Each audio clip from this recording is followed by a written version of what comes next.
Bismillahirrahmanirrahim. Assalamualaikum warahmatullahi wabarakatuh.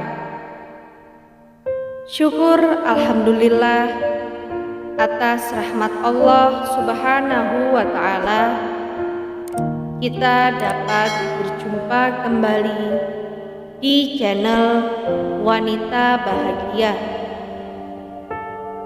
Sholawat dan salam tak lupa selalu kita haturkan kepada junjungan kita Nabi besar Muhammad sallallahu alaihi wasallam.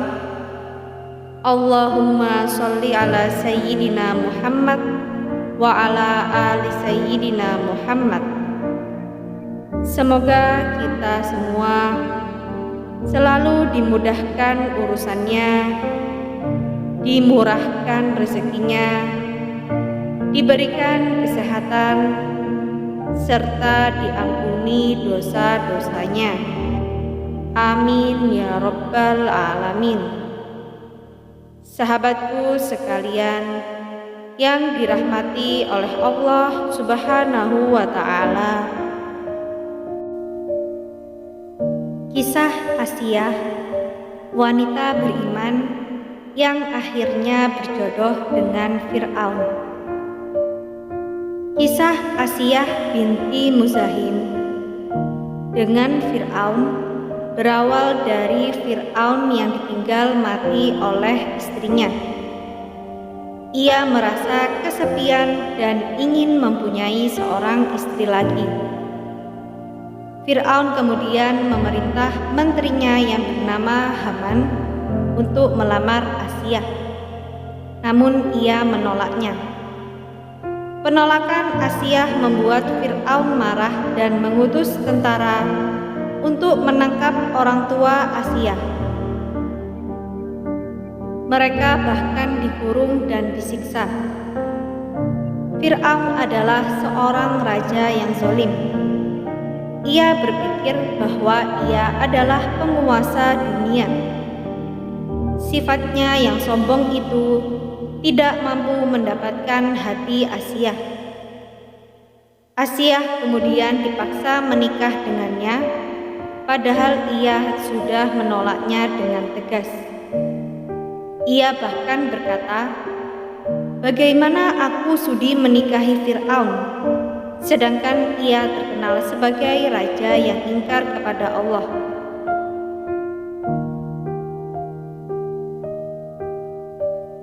Mengapa Asiyah menjadi istri Fir'aun? Berikut ini adalah beberapa hikmah dan juga sebab mengapa Asiyah kemudian ditakdirkan untuk menjadi istri Fir'aun. Asiyah binti Muzahim adalah salah satu contoh yang bisa diteladani oleh orang-orang yang beriman. Hubungan antara ia dan Fir'aun yang kafir tidak menjadi mudarat bagi Asiyah sedikitpun, karena Asiyah memang memisahkan diri dengan suaminya dalam kekafiran dan amal perbuatannya.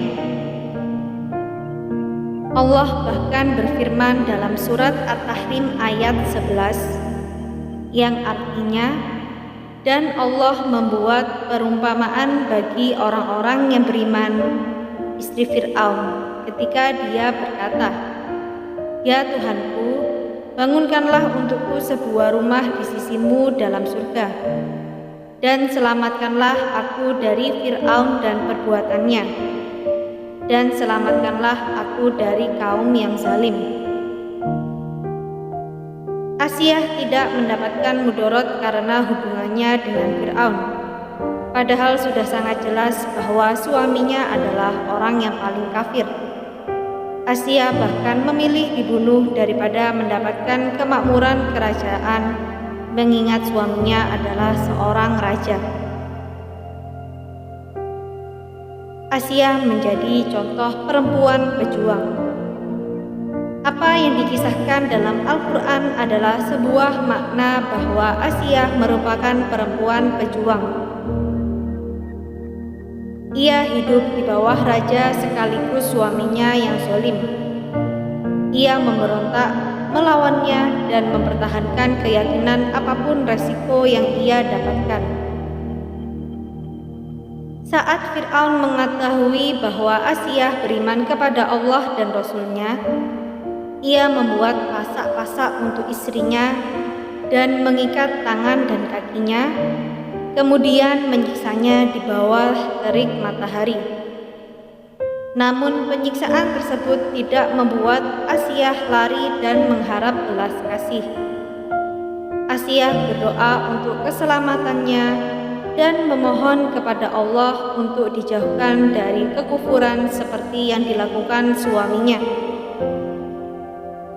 Rasulullah bahkan bersabda, "Cukup bagimu dari segenap perempuan di alam ini 4 perempuan, yaitu Maryam putri Imran, Khadijah binti Huwailid, Fatimah binti Muhammad, dan Asiyah istri Fir'aun." Hadis riwayat Ahmad, Tabrani, Al-Tahawi, dan Al-Diyah. Makna dari sabda Rasul tersebut adalah, cukup bagimu untuk sampai pada martabat orang-orang yang sempurna dengan mencontoh perempuan tersebut,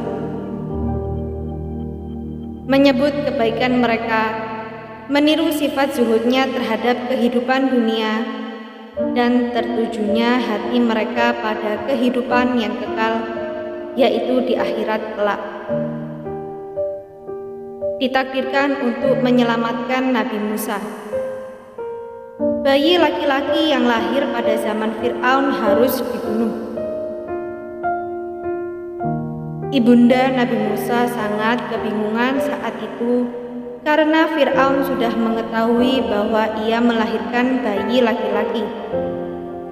Ibunda Nabi Musa kemudian mendapat petunjuk dari Allah dalam surat Toha ayat 39. Artinya, yaitu letakkanlah dia Musa di dalam peti, kemudian hanyutkanlah dia ke sungai Nil, maka biarlah arus sungai itu membawanya ke tepi. Dia akan diambil oleh Fir'aun musuhku dan musuhnya. Aku telah melimpahkan kepadamu kasih sayang yang datang dariku, dan agar engkau diasuh di bawah pengawasanku. Bayi Nabi Musa yang dihanyutkan di sungai kemudian ditemukan oleh Asiyah. Asiyah mampu menentang Fir'aun dan bala tentaranya dengan cara yang menakjubkan. Allah berfirman dalam surat Al-Qasas ayat 9, artinya, dan istri Fir'aun berkata, "Dia adalah penyejuk mata hati bagiku dan bagimu. Janganlah kamu membunuhnya. Mudah-mudahan dia bermanfaat kepada kita, atau kita ambil dia menjadi anak, sedang mereka tidak menyadarinya." Tangan dan takdir ucapan Asiyah meluluhkan hati Fir'aun. Ia kemudian diperbolehkan untuk merawat dan melindungi bayi kecil bernama Nabi Musa dengan cinta, yang kelak bayi dalam tangannya tersebutlah yang akan menghancurkan Fir'aun dan bala tentaranya. Hal ini juga dijelaskan dalam firman Allah surat Al-Qasas ayat 8, artinya, maka dia dipungut oleh keluarga Fir'aun agar kelak dia menjadi musuh dan kesedihan bagi mereka. Sungguh, Fir'aun dan Haman bersama bala tentaranya adalah orang-orang yang bersalah. Itulah beberapa sebab mengapa Asiyah binti Muzahim berjodoh dengan Fir'aun. Semoga banyak di antara muslimah meneladani keteguhan iman dan sifatnya. Semoga apa yang kita sampaikan kali ini bermanfaat untuk kita semua dan menjadi jariyah soleh. Jangan lupa untuk menekan tombol like dan subscribe, serta nyalakan lonceng notifikasinya agar Anda tidak ketinggalan informasi terupdate dari Wanita Bahagia. Sampai jumpa di video kami selanjutnya. Terima kasih. Wassalamualaikum warahmatullahi wabarakatuh.